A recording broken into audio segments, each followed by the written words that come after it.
Post-traumatic stress disorder is one of the most common mental health conditions among veterans, but new research shows that self-care may be an important strategy when it comes to helping veterans conquer PTSD and reclaim their lives. Coming up, we'll explore transformative techniques and hear powerful stories of resilience from veterans who have been there and are now on a journey towards hope, healing, and a renewed sense of purpose. Beyond the Battlefield, self-care strategies for PTSD, a Healing America's Heroes town hall is next.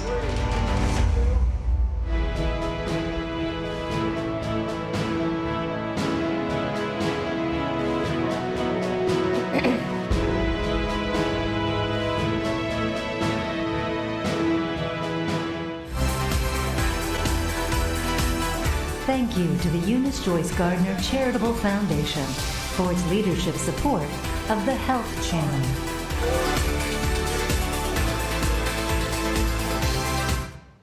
Welcome to Beyond the Battlefield, Self-Care Strategies for PTSD, a Healing America's Heroes town hall. I'm Olga Villaverde. Post-traumatic stress disorder is the most common mental health issue among veterans. Researchers are exploring many different therapies and medications, and some are showing real promise. However, self-care strategies are working wonders as well. And we have testimonials to prove it. Take a look at this first video. I believe having outdoor hobbies really can you tell Penelope the countdown did not start? I really look forward to, and it helps me. Every time I come back to the city, I feel a little bit more rejuvenated and ready to tackle whatever's coming next. Part of our culture doing security forces, you know, we're in the gym all the time. But I lost that ability to work out, and that was my coping strategy to deal with the chronic pain. But when I found out throughout the VA about having a recumbent trike, man, that was my hand up right there. I get on my bike when I'm feeling these horrible emotions. Instead of sitting here feeling sorry for myself, I have an ability to now leave those emotions, participate in life with other veterans. And then I'm feeling like I'm serving again now, because there's other veterans that I see on a weekly basis that feel just like I do. Music sets the tone for my mood, and it's relaxing. It's one of my tools that I use, you know, when I've got myself at a 9 and I need to come back down to a 4. It's time to pick up the guitar. You know, if I'm stressed, you know, if some triggers are affecting me or something like that, music works. Music's very effective for me. We both know that we have experienced a lot of the same things, the military. Dancing, we just fell in love with it. It's like therapy for us. It's an outlet, it's fun, it's time together. I was so excited that he wanted to dance. Knowing that you have that, you can unpack these things, you know, the good, the bad, the in-between, and just knowing you're in that safe space. It's me and her against the world. When I returned from that second deployment, then I started to drink. What was my primary coping mechanism? I ended up getting therapy, and that's when I was introduced to open water swimming, and that changed my life. When I'm in cold water, I'm in the present. I don't brood on the past, and I don't, you know, sit there and try to negotiate a future I don't know about. I'm right there where I'm supposed to be. I remembered thinking that my combat experience was the only shared experience I had for a minute, and I realize now that there's lots of shared experiences. I would encourage veterans to seek out mental health treatment so that they don't have to suffer alone with their problem, so that they could get connected and be free. And be free. Brave warriors finding ways to help themselves. Let's get right to our panel for this very special town hall. We have an expert in PTSD, Dr. Suresh Rajpara, Chief of Psychiatry at the West Palm Beach Veterans Administration Healthcare System. Also from the West Palm Beach VA Healthcare System is Billie Smith, an expert in self-care. And Montel Williams is a television host, U.S. Marine and Navy veteran, and a well-known advocate for veterans. Welcome to all of you. Thank you so much for being here. Thank you. It's happy to be here. Dr. Rajpara, let me start with you. Let's talk about PTSD, signs and symptoms. So PTSD is a neuropsychiatric condition that may develop in people who have experienced or witnessed a traumatic event or series of events. Symptoms vary from individual to individual, but it may include nightmares, flashbacks, also hypervigilance, and like increased startle response, poor concentrations, poor sleep, and so forth. There is also increased risk of suicide. And as a medical doctor, I see no difference between mental illness and, let's say, physical health condition. They both are biological illness. So if somebody is having heart attack, we go right to them, we call 911, get the help, get the heart enzymes done, and make sure that we provide immediate safety and prevent dying, right? So same thing. Since there is an increased risk of suicide, we need to take the same approach, get the help right away, with the goal of reducing suicidality. Get the help right away. Montel, I know you speak with veterans all the time, and you must speak about this and hear that from them? All the time. And you know I do the show. I know. Military Makeover. Yes. Military Makeover, we actually feature, veterans who are very deserving, who we do a full makeover from the house, from the ground up. But every one of those veterans, I end up doing the interview with them and the family. And we've done 40 of them to date. All 40 of them. Doesn't matter which war, doesn't matter how long ago. The most recent guest that we're doing right now, our 40th. 15 years ago, he was in battle. While we sat and interviewed, his PTSD hit him like a train. So one of the things that we always discuss, and they discuss, because it's in this particular case, this veteran's like, well, I don't want to bother anybody. I don't want to bother my wife. I don't want to bother my children. I don't want to bother the doctor. I don't want to bother. It's like I keep saying to him, stop, my friend. You know what I mean? You've done so much for us. Let us do something for you. Absolutely. Thank you, Montel. PTSD can happen to anyone, but it happens to veterans at a higher rate than the general population. So look at this. According to the VA, approximately 7 out of 100 veterans will have PTSD at some point in their lives. Women are more than twice as likely as men to be diagnosed. 13 out of 100 female vets compared to 6 out of 100 for males. Billie, your thoughts on this statistic, and also just the importance of self-care for PTSD? Self-care is so important. With this day and age, everything going so fast that we forget to take a moment for ourselves, for our physical health, our well-being. Taking time to cook in your kitchen, to be with your children, your family. There's something called the brain-gut connection. It's been talked about more recently, and feeding our gut the foods that it needs, the fiber, to feed the good bacteria.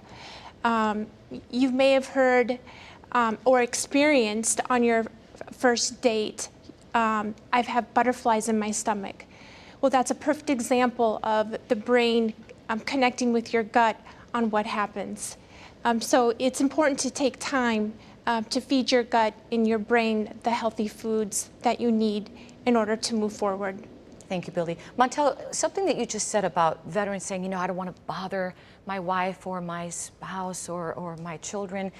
And I believe, and you could correct me if I'm wrong, way back when there was more of a reluctance not to talk about it. Oh, are you kidding me? You look back in time. Vietnam veterans, most of them refused to talk. They wouldn't even right? Korean veterans, are you kidding me? They won't even bring it up. It's almost as if like you're talking about something that's foreign to them. Even though they are suffering today, 30, 40, 50 years later, they are still suffering. They are still waking up hypervigilant at night. They're still hitting their wife next to them. They're still making noises at night and don't understand why. We train our warfighters to be self-sufficient, to be able to tackle that hill. It doesn't matter what happens. When they come back and they realize I can't tackle that hill anymore because there's certain things that just stifle me and stop me emotionally, that makes them feel as if they are less than. Right. That makes them fear the fact that someone else is going to look at them as less than. We've talked about this a couple of times on this program, talking about PTSD. The thing about it that's so incredible is that the services and the help is there. It's there in multiple different modalities. If one doesn't work, then another one might. Unfortunately, there are some places in this country where, a soldier goes in and the only thing they want to do is give him the next pill. Or the soldier may come in and ask for, just give me a pill. I don't want to talk to you, just give me a pill. And the pill may not do enough for them. The pill may be something that exacerbates this. So what we've got to do is start making sure that we identify the modalities that work and then trumpet them at the loudest voice we possibly can. And I want to identify something you just spoke about, which is previous wars. I have a graphic, but before we get there, get the help like Montel is saying. take a look at the Veteran Crisis Line number. It's right here. Write it down. It's 988, then press 1. How easy is that? Again, that's 988, then press 1, or you can text 838-255. You don't have to be enrolled in VA benefits or health care to get help. Look at this, Montel. Look at this graphic I'm going to show now to our viewer. Another factor in the rate of PTSD among veterans is when they served. You were just talking about that. It seems that the veterans of the most recent conflicts are at the highest risk.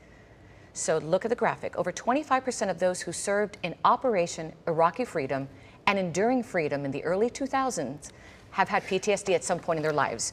Over 20% of veterans from the Persian Gulf War in the early 1990s suffered from PTSD. And Vietnam veterans from the 60s and 70s had PTSD at a rate of about 10%. When you look at the 1990s, that's the veteran that I'm dealing with right now.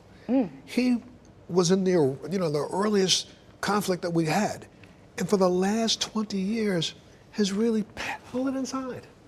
And so much so that, even in the 3 minutes of a conversation with him, he broke down and I was like, the services are out there, my friend.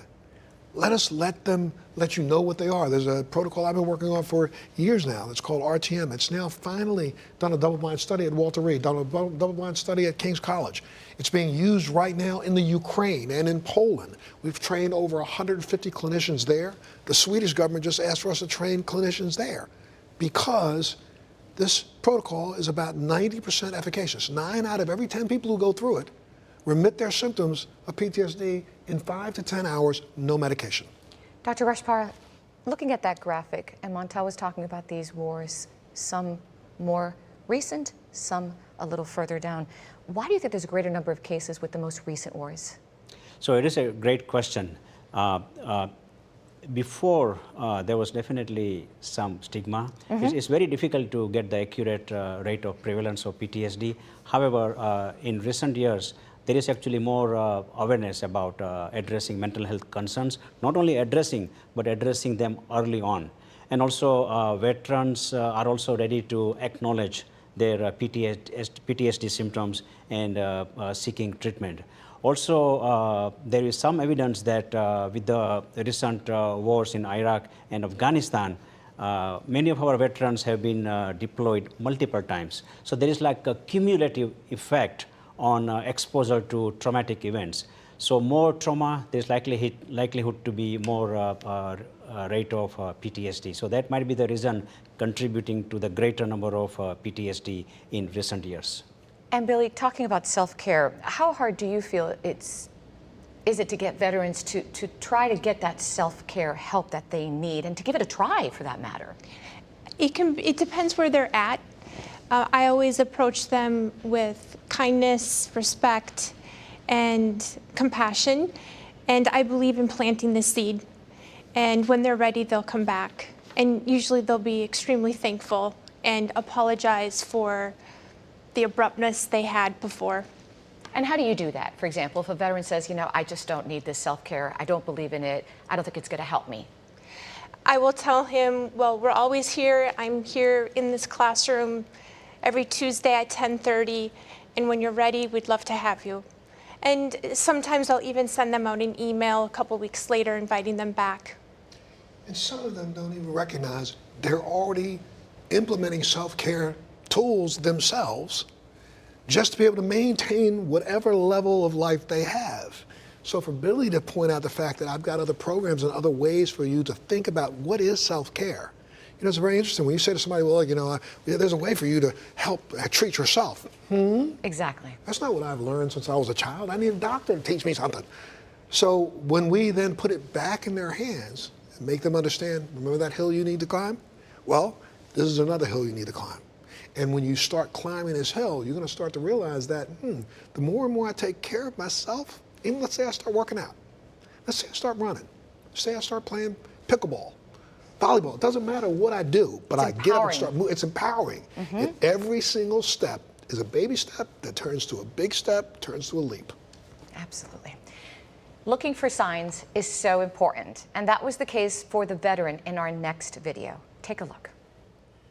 Getting out of the military, it's scary, because you have this whole life that you learned For me, it was 6 years active duty in an infantry unit. Now I have to all of a sudden go be a civilian. I didn't have any Army buddies around, so I didn't have people that I could talk to and hang out with. And I kind of felt alienated from the civilian world because I didn't share anything in common. When I got out, I didn't think that I had PTSD, you know? I almost thought like PTSD was something that people who couldn't handle the intensity of their job had. And when I got out, I didn't think that I had any issues or mental health issues that would affect me in the civilian life. I found that I was having trouble controlling my emotions sometimes, my anger, my frustrations. It was easier for me to get frustrated. And when I did get frustrated, I took it more seriously, as if something serious was going on. If I was running late to a movie, I felt like I was running late to a mission and people's lives were at stake.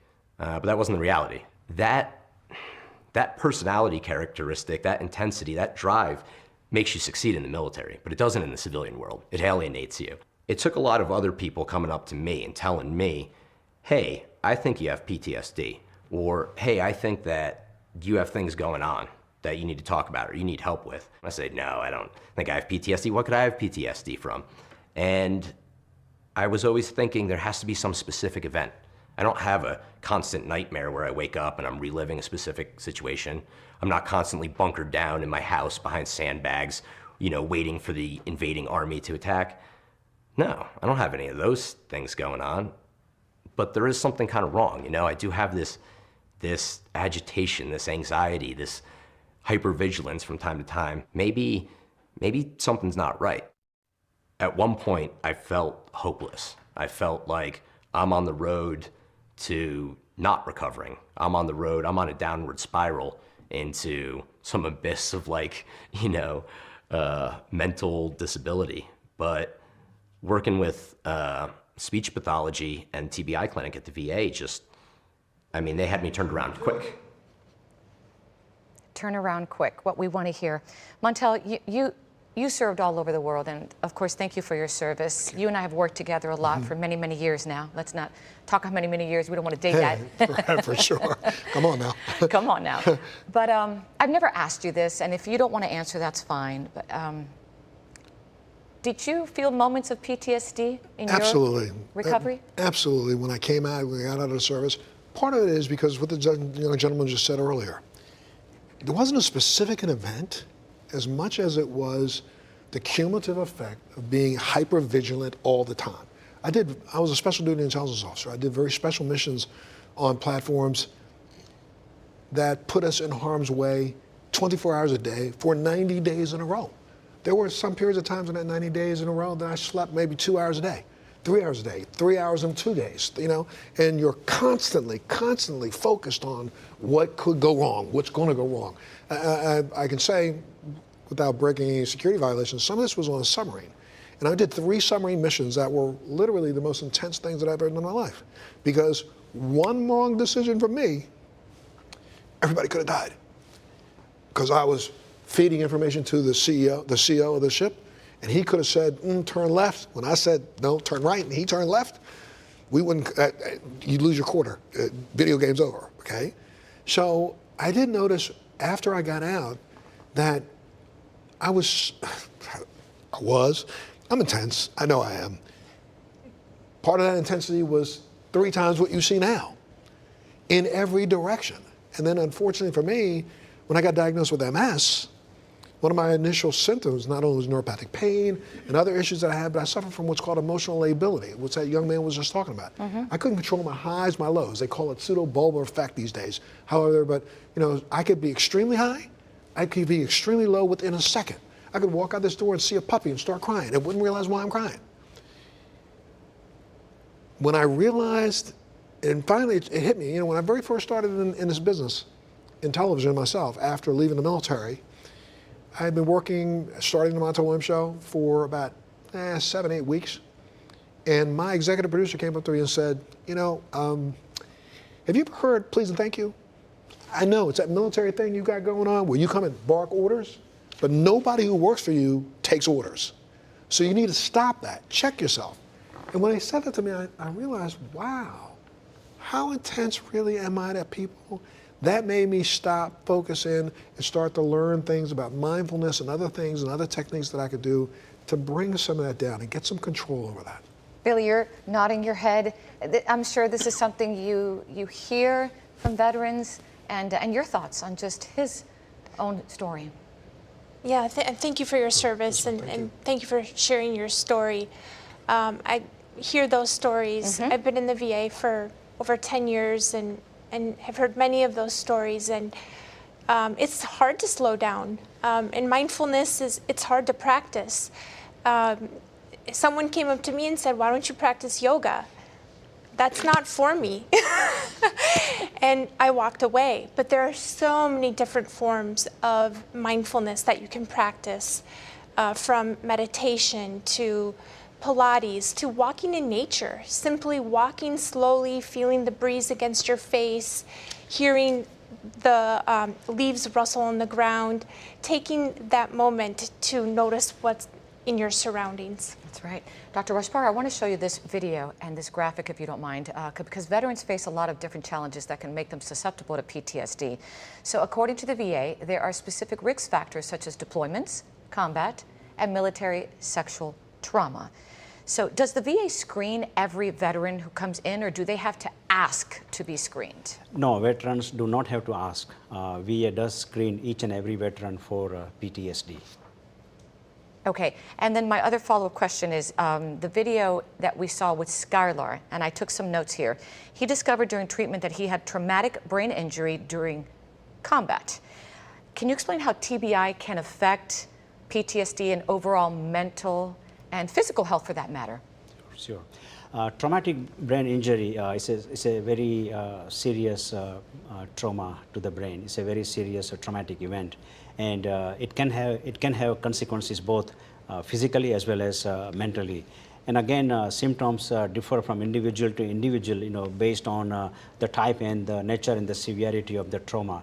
But individual is likely to experience some signs of mental illness that could include the PTSD. It could also include some sort of either hallucinations. It could be visual hallucinations or whatnot. You're likely to see, as Montel and discussed, the paranoia, the suspiciousness, the hypervigilance.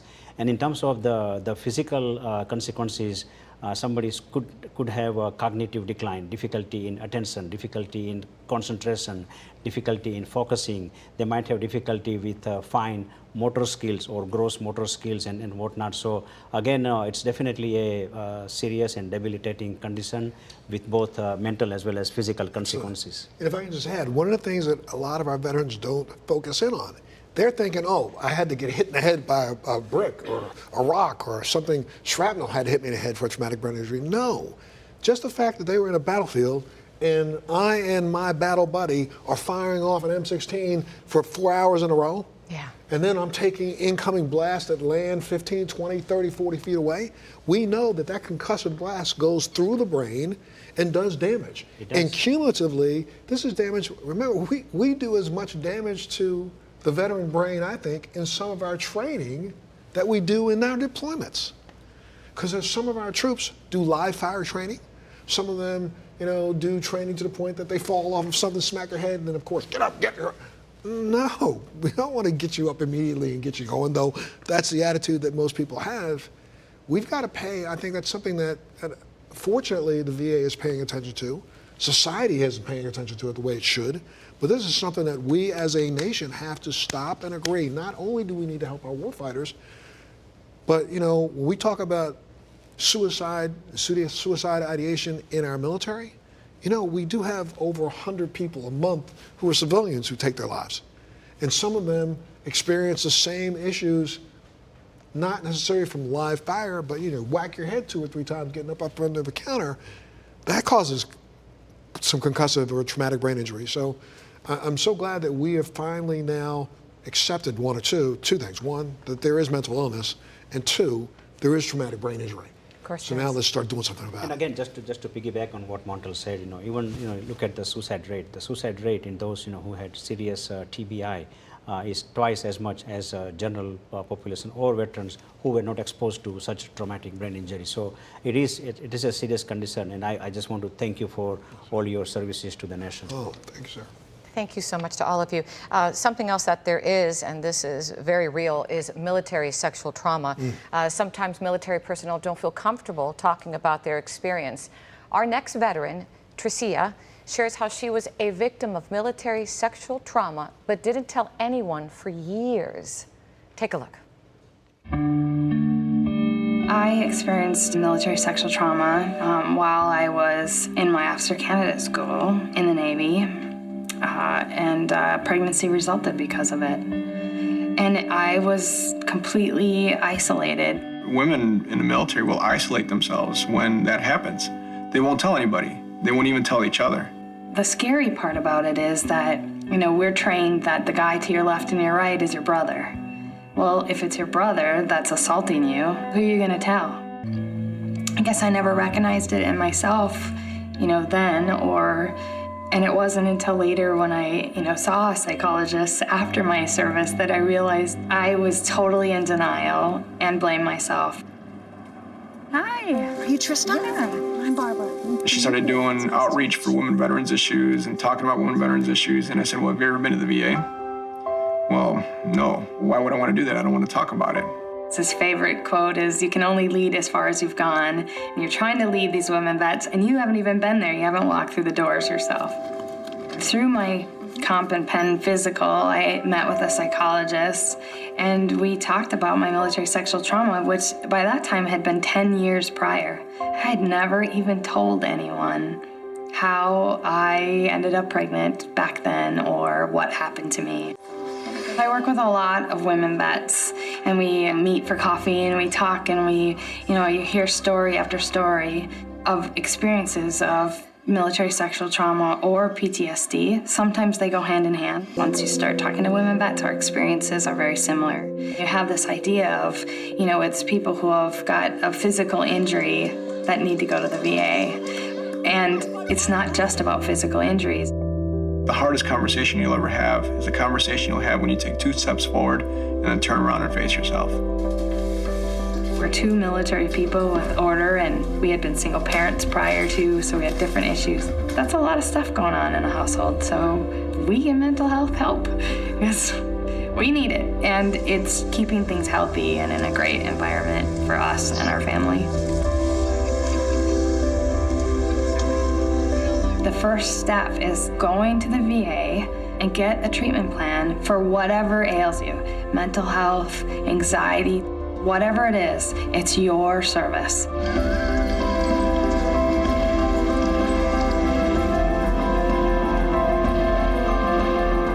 And we're so willing to sacrifice ourselves for others as veterans, but at some point, you have to look internally and just take care of you. It's all about talking, and it's amazing what you can do by just telling and owning your own story. So heartbreaking to hear these stories, but what courage she has. However, let me show you this. It appears the numbers are decreasing slightly, according to the Department of Defense. The 2023 annual report on military sexual trauma says that over 6% of female active duty service members had unwanted sexual contact. That's down from over 8% in earlier reports.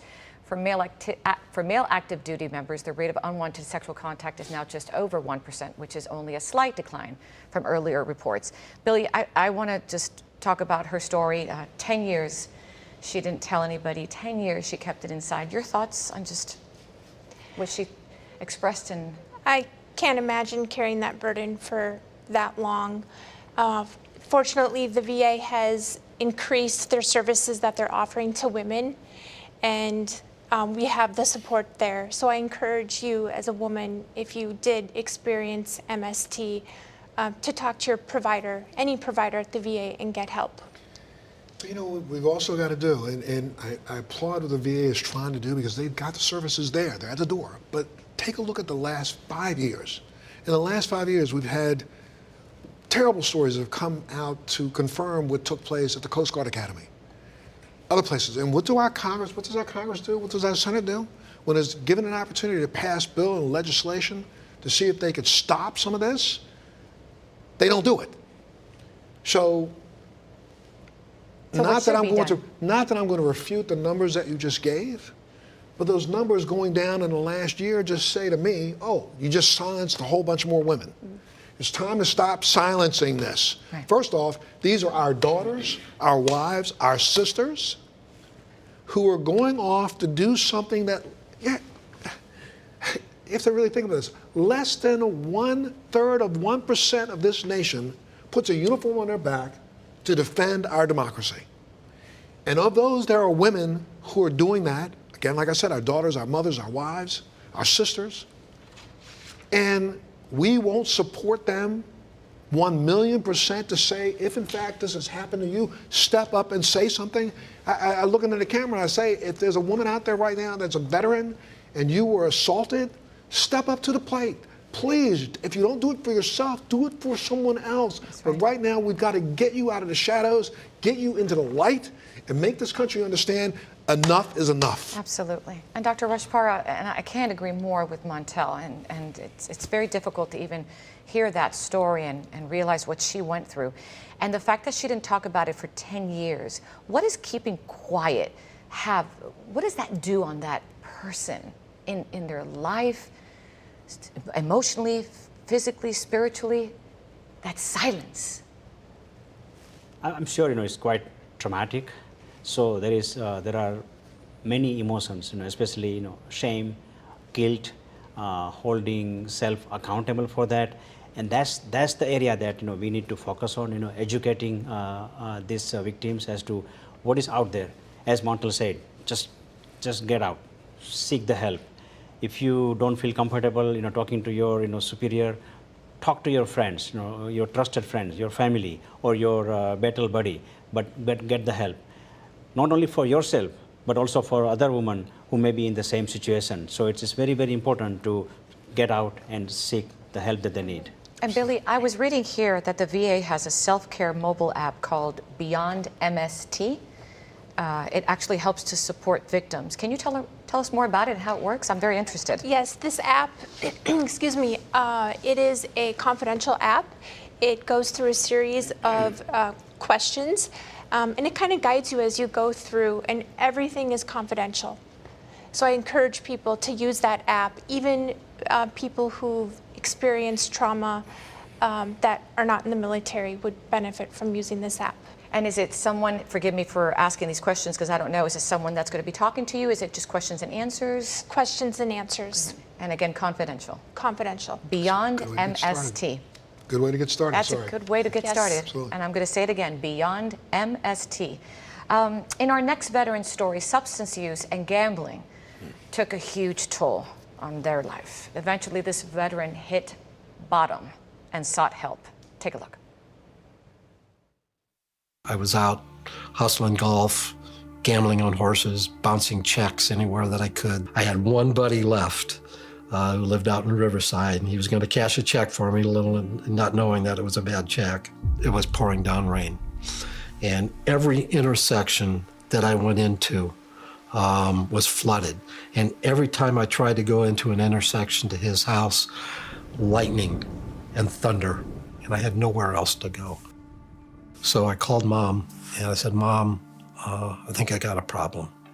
She says, son, you're a veteran. Why didn't you call the VA? I went in, met with the counselor, said, go in with the group meeting, tell your story. So I told my story. The counselor comes out and says, Paul, give me your VA card. We're checking you in. And I sat there for a minute, and I hesitated. And I think the hardest thing I've ever had to do was reach into my wallet and pull that card out. And what treatment and recovery and therapy has done is I don't hold resentments. I've learned how to speak up. I don't try to get even. Everything is just about serving rather than taking. I guess that's the biggest distinction in what my recovery has done for me. I spent 30 days in the first outpatient program and advanced to the next one. Got involved in Celebrate Recovery with Saddleback Church. I went through their leadership program. I'm always learning about myself. Started to play golf seriously my last 3 years in the Navy. There's a recovery golf program. I play golf with my sponsor once a week. I have made so many friends. The thing about golf is that we feel every single aspect. There's success, there's failure, there's frustration, there's anger. I mean, I put everything I have into it. That's what golf has meant to me. I remember my last days struggling, figuring out where to go next. I did not want to put on that mask again. Find somebody that you know that's in recovery. And I know the hardest thing to do is to admit, yeah, I got a problem. When people start hearing and hearing stories and can relate to those stories, you boy, yeah, oh, God, I relate to that. But talk to somebody. Oh, what an amazing story, Montel. He, by the way, is a Vietnam vet. And probably some of those symptoms that he was reacting to, from gambling to all the other things that have those behaviors, are symptoms of probably his PTSD. And now he's worked through it in a therapeutic way to see that there is another side. And that's the one thing that's so great about some of these videos that you keep showing, is that, you know, for anybody who doubts it, every one of these people is an individual story that shows success through self-help or through treatment. And Dr. Rajpara, I can't agree more. These videos are showing that, yes, you know, you can get the help, the self-care help. Others are there for you. It's so important. It is a great example. There's definitely, as Montel indicated, you know, he was having difficulty, you know, as a result of PTSD, and got engaged in gambling. And we didn't discuss about the SUD, but we saw the great example of getting engaged in self-care and playing golf. And that's something that he found the right channel to get him out of the negative consequences of PTSD and the trauma that he had experienced.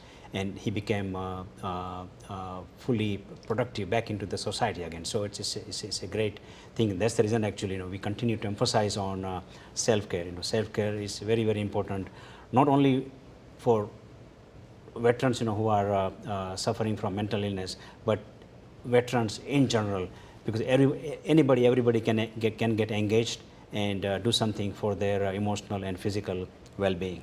And Billie, it's not only just a win for him, it's a win for just everyone around him, right? The family, the friends, everybody wins when someone takes care of themselves. Absolutely, absolutely. And excuse me, something he may not have been interested in golf in the past, but giving it a try now, and now it's a whole different ballgame for him. I love it.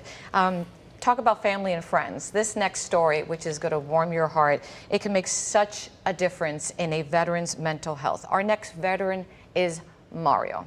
Take a look. I was young, and in 4th grade, I saw the 2 towers go down. The following Sunday, I was with a group of my friends, and we all promised each other that we were going to join the military. I enjoyed what I did. I got to work on weapons, so I had to actually take apart torpedoes and put them back together, and they were 100% efficient, even after taking them apart, which is pretty hard to do. So I gained all this authority while serving in the military, and then you come out and no one recognizes it. I felt like I didn't matter, or anything that I did previously didn't matter. I had lost my identity and self-purpose. I had to decide to go get help and see someone about how I was feeling. Official diagnosis was depression and PTSD. The first experience with treatment was talk therapy. I didn't go into detail about what happened. I was just kind of surface dwelling. And then through those feelings, we began to discuss the loss. And so talk therapy allowed me to start feeling again and really just almost restarting finding my identity. I'm a cop. I'm supposed to be helping people, and how can I help people with having my own struggle? I got back into golf. It's my favorite activity to do. And of course, being around with my family, spending time with them. I'm a husband, I'm a dad, and finding that purpose and getting to provide them safety and security. Every moment counts. Every minute that you get to be with your family and get to feel loved. Therapy has improved my relationships because it's taught me that communication is key, that I don't need to be lost or in my own head. Talking to my wife, talking to my best friends, and also being there for them when they have their hard days.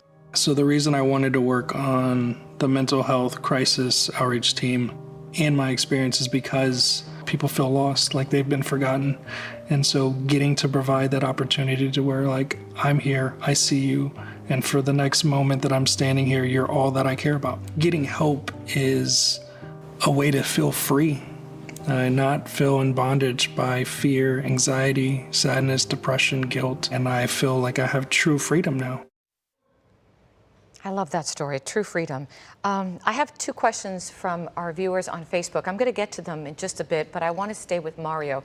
Montel, he talked about having battle buddies in the Navy and how helpful that is. Can you talk about that? Well, you know, but he also, but when he says that, he had some, but there are some veterans who get out who actually travel cross country and now they're away from everybody that they served with and they feel like they're so alone. And, you know, unfortunately, as a society, because of these things, we've become so disengaged with humanity. We're engaged with this thing. And, you know, I really would love to be able to just say to all of our veterans that are out there that are listening, you know, those who say, well, you know, I've got nobody to talk to. Well, that's not true.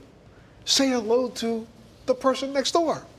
Say hello to that barrister that you go get a cup of coffee from every day. Say hello to, I don't know, go down to the recruiting office and find a veteran down there. If you don't think you know any, go down to the recruiting office and say, hey guys, I served for a while, just want to hang out for a minute or two and say hello. I'll guarantee you they'll let you hang out there for a couple minutes because they'll understand that you came down to engage. None of us have to be alone.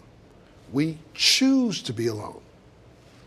Now, we may choose to be alone out of fear of interaction, but just like I said before, we're trained to climb that hill. Well, guess what? One step at a time. Hello, how you doing? I'm Montel. I'm Billie. Boom. Now all of a sudden you got somebody to talk to.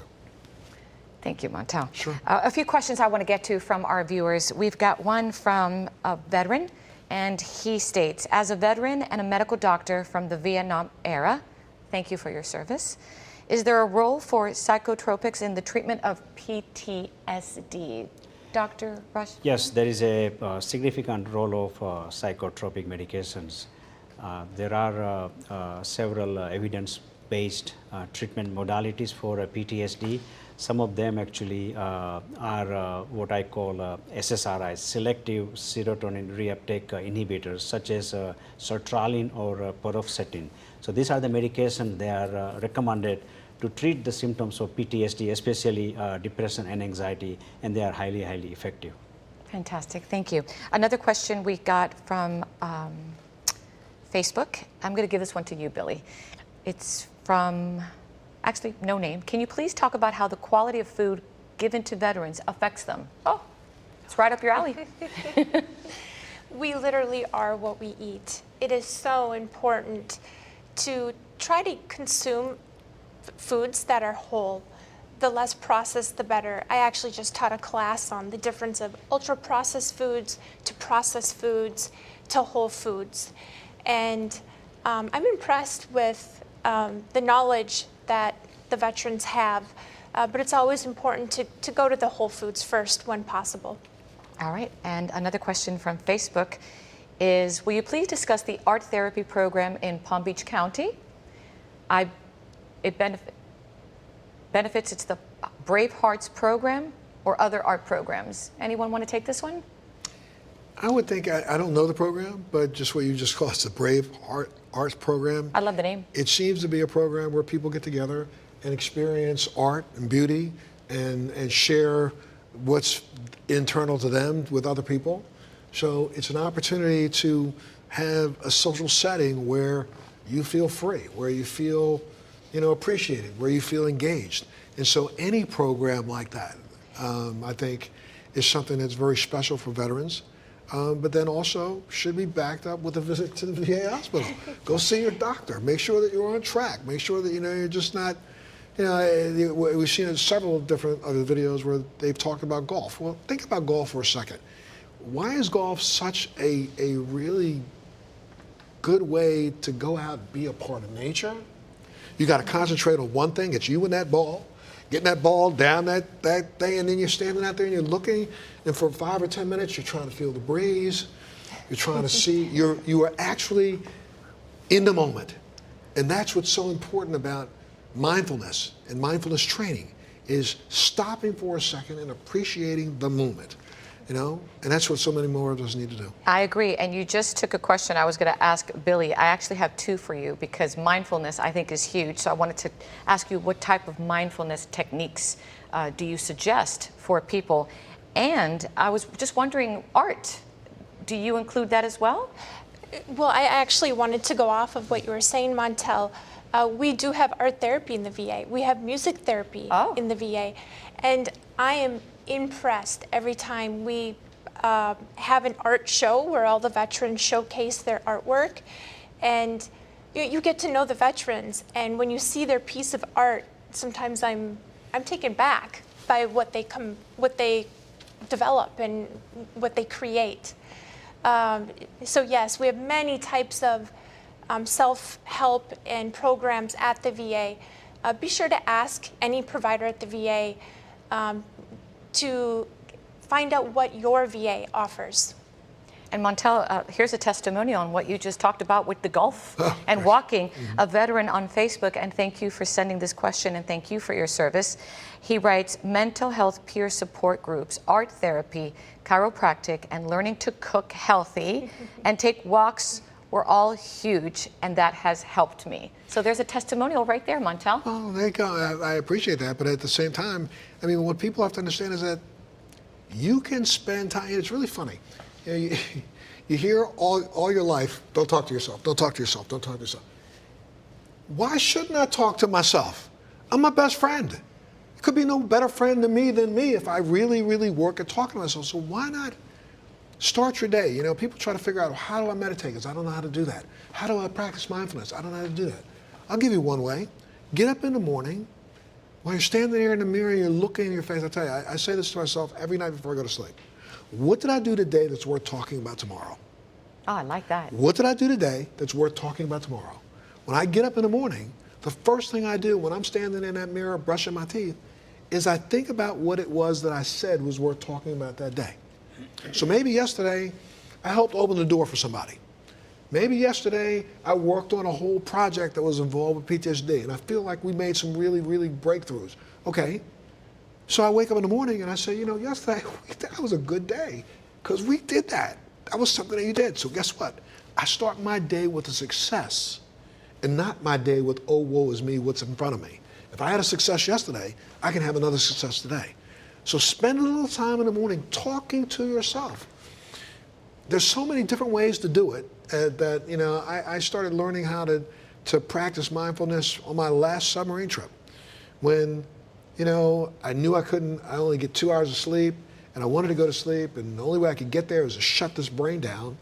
So what I would do is every night I would pick a time in my past, way back, try to dig as far back as I could go, and ask myself, why did I do what I did during that time?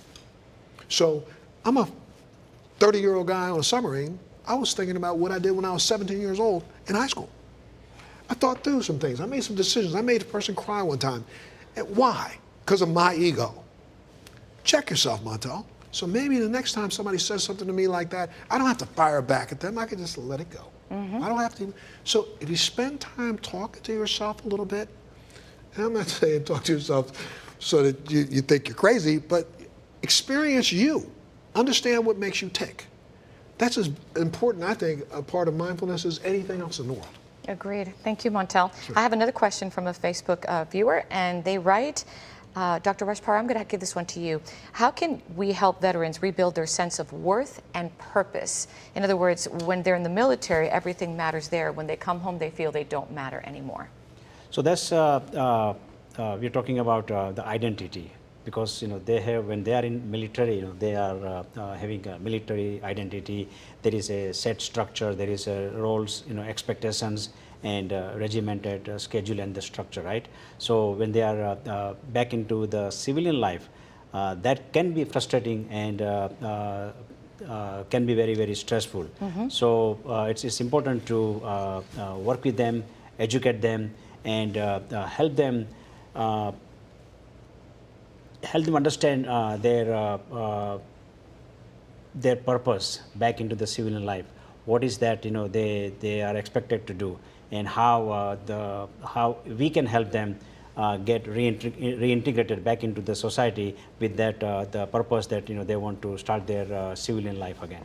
And purpose. I love that word, Montel, finding purpose. And Billie, I'm going to ask you the same one. How do we help veterans feel that they have purpose and they always have had it? They never lost it. I'm going to let Billie start because You're gonna say? I'm blessed. I'll let you start and then I'll finish. Okay. Billie? What would you say? Again, after working at the VA for over 10 years, I've seen young veterans retire and they get into this bad cycle. Before you know it, they're going to bed at 1 o'clock in the morning, they're getting up at 10, 11 o'clock. So structure, go ahead, have that break, but create some structure and get your day started, going for a walk, making breakfast. We offer so many classes at the VA. I teach a healthy teaching kitchen class where the camaraderie in the group, I'll be printing something out and just hearing everyone talk behind me. This is what this is about. It's not just about cooking. It's about relationships and individuals who haven't had that connection in so long, reconnecting. Montel? See, I think, from my perspective, I'm sorry, I think that should be something that should be an extra budget line for our veterans, for our military and the Department of Defense. The DOD lets you out, transitions you to the VA. But in the process of getting ready to come visit you, for the 6 months before my end of service is there, I really believe that we could be doing a better job in helping those active duty members recognize that 6 months from now, you are no longer going to have an alarm clock go off telling you what time to get up. Matter of fact, we should have some programs at the DOD, and I'm telling you at every single base level, that helps to shepherd our soldiers out of service to our nation back to service to their country through themselves. Until we do that, some people wait till the last week. I remember guys that were getting out who literally, they wanted to make sure I can get this last report done. I'm gonna get this last report done because as I get out, maybe I'll get an award. I wish I could have said to them, no, I don't want you working like that anymore. I'm turning it over to this guy. What I want you to do is at 9 o'clock, go to this class that's gonna tell you what it's like to just say thank you. Because you're now a civilian. You're not gonna walk into a restaurant and say, give me this. No, no, no, no. Could I have this, please? Right. So I think it's incumbent upon us to fund the educational tools that they need.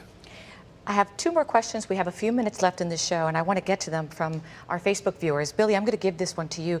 Please talk about music therapy at the VA and how it helps.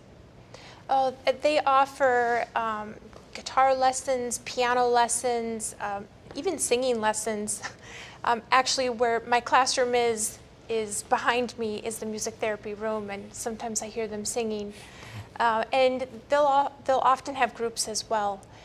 So you can invite a fellow veteran in to participate.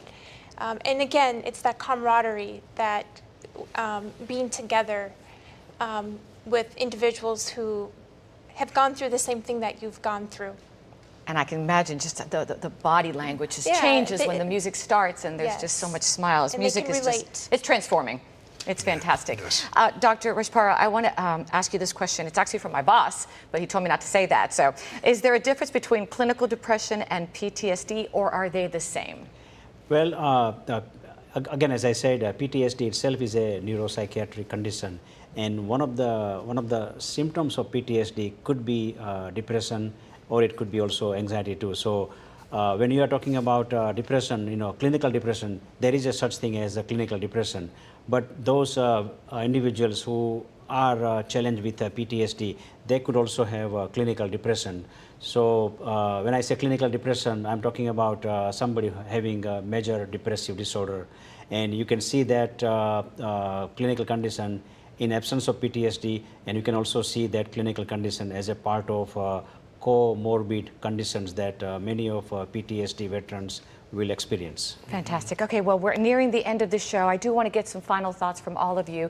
We have like 30 seconds for each one of you. So Dr. Rajpara, final thoughts. Great show and really great information from you. Thank you so much. So PTSD can be a very debilitating condition. However, good news is that West Palm Beach VA offers evidence-based and comprehensive care to our veterans with the goal of full recovery and reintegration back into the society. Again, mental health remains one of our priorities, and West Palm Beach VA ensures that by having same-day access to veterans who actually want to speak to any mental health provider. And West Palm Beach VA is actually committed to be high reliability organization with zero harm to our veterans. Fantastic. Billie, final thoughts from you? Diet has such a huge impact on our body. We are what we eat. And it's important to be a smart consumer. Don't let the manufacturer win you over. We offer nutritional services at the West Palm Beach VA, individual classes if you're not comfortable in a group environment, group classes, so take advantage of that. Fantastic. Montel, I got about 30 seconds. I will tell you, the easiest thing is you're not alone. The services are out there. Just reach out. And if you know somebody, if you're a veteran and you know somebody who needs some help, tell them. Help is waiting for you. So just reach out. Thank you so much to all of you. And help is there. I want to show the Veteran Crisis Line number one more time. Take a look. It's 988, then press 1. Again, that's 988, then press 1. Or you can text 838-255. You don't have to be enrolled in VA benefits or health care to get help. And like Montel just said, you are not alone. Thank you to all of you. I appreciate it. Thank you for your attention this evening on such an important topic. I'm Olga Villaverde. See you next time. Thank you.